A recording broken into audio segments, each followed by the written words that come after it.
Want to automatically send new RSS feed updates straight into your Airtable base? In this video, I'll show you how to connect RSS app to Airtable using a webhook so every new post is added to your database. No manual work required.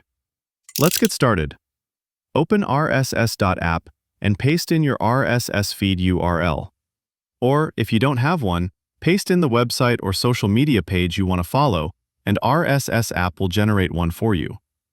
Click Save to My Feeds, and then adjust your feed as needed. You can add filters to hide duplicates, include or exclude posts by keyword, or combine it with other feeds into a bundle. Once your feed is ready, switch over to Airtable. Open your base, go to Automations, and click Create New. Choose Add Trigger, then select when a webhook is received. Airtable will generate a unique webhook URL.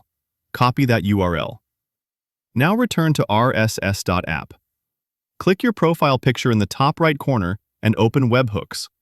Paste the URL you just copied from Airtable and click Add Webhook. Then click the three dots next to it and toggle on Apply Filters.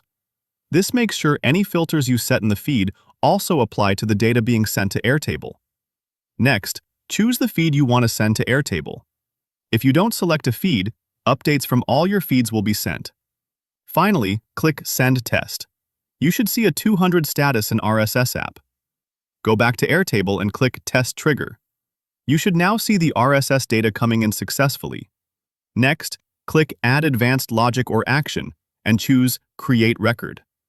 Select the table where you want your RSS items to be saved, and then map the webhook data fields to your Airtable columns by clicking the plus sign. Things like title, link, date, summary.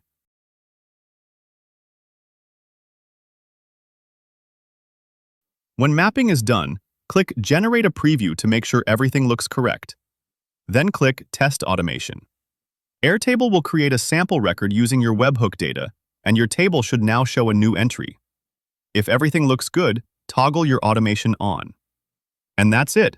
Your RSS feed is now connected to Airtable. RSS app will forward new posts to your webhook, and Airtable will add them as new records in your base. Try it out yourself at RSS app.